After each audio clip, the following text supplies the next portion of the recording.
Bismillahirrahmanirrahim. Alhamdulillah wassalatu wassalamu ala Rasulillah. Pemirsa, di video kali ini saya ingin menjelaskan tentang dahak, menunggu dahak, terkait pemeriksaan penunjang diagnosis untuk TB paru. Yang dimaksud dahak di sini adalah lendir dari paru ya, bukan air liur.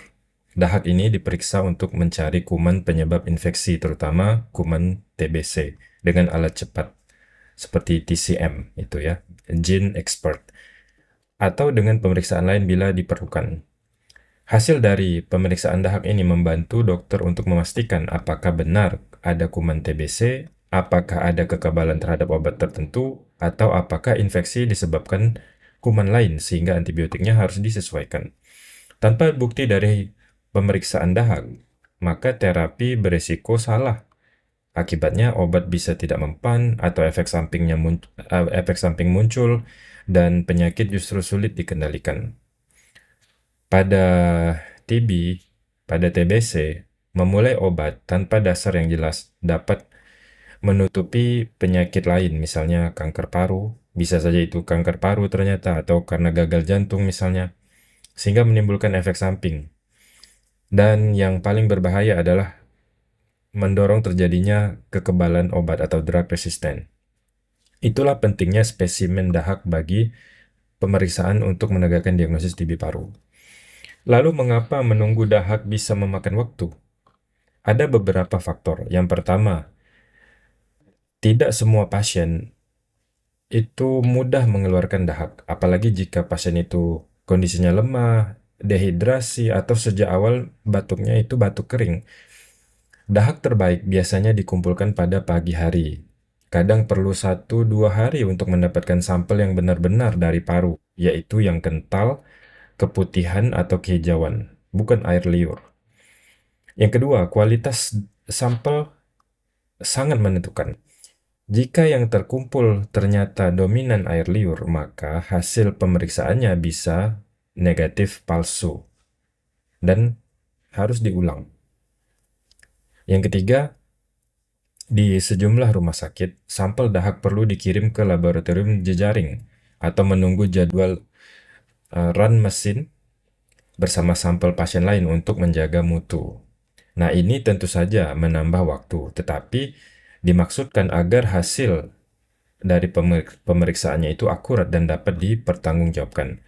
Bila pasien benar-benar tidak bisa mengeluarkan dahak, dokter dapat mempertimbangkan langkah lanjutan seperti memberikan nebulasi dengan larutan garam ya, pakai di nebulasi ya. Itu untuk menginduksi pengeluaran dahak. Kemudian bisa dengan fisioterapi dada sampai ke prosedur bronkoskopi kalau memang sangat diperlukan. Akan tetapi semuanya tetap mempertimbangkan kondisi dan keamanan pasien tentunya.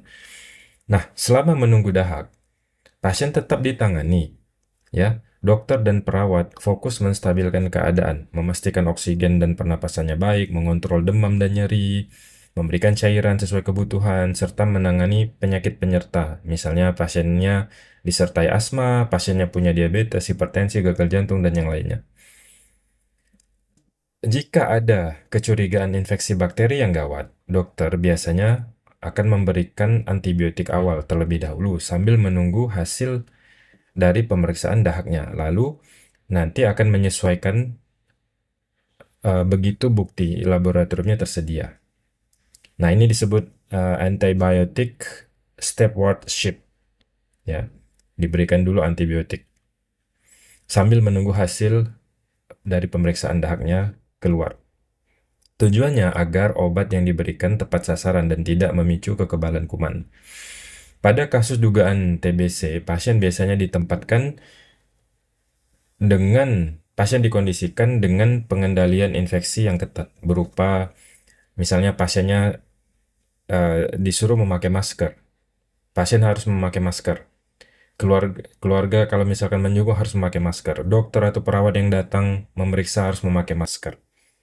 Atau pasiennya ditempatkan di ruang isolasi. Nah, ini semuanya untuk melindungi keluarga dan tenaga kesehatan ya dari risiko infeksi. Singkatnya, menunggu dahak adalah bagian dari upaya memastikan terapi yang paling tepat dan aman, bukan tanda kelalaian, bukan maksudnya melalaikan ya. Adapun ketegangan dan kecemasan yang dialami keluarga maupun pasien itu wajar. Itu wajar karena ketidakpastian, ya kan, menunggu-menunggu tanpa kepastian, tanpa kejelasan, karena lama, bertambah hari semakin hari kan, dan lain hal. Tetapi marilah kita berkolaborasi ya, keluarga bertanya dan membantu dengan cara yang benar. Tenaga kesehatan pun menjelaskan dengan bahasa yang mudah dan transparan. Tujuan kita sama, yaitu pasien pulih dengan terapi yang tepat, seaman dan secepat mungkin. Demikian, wallahu a'lam bishawab, semoga bermanfaat.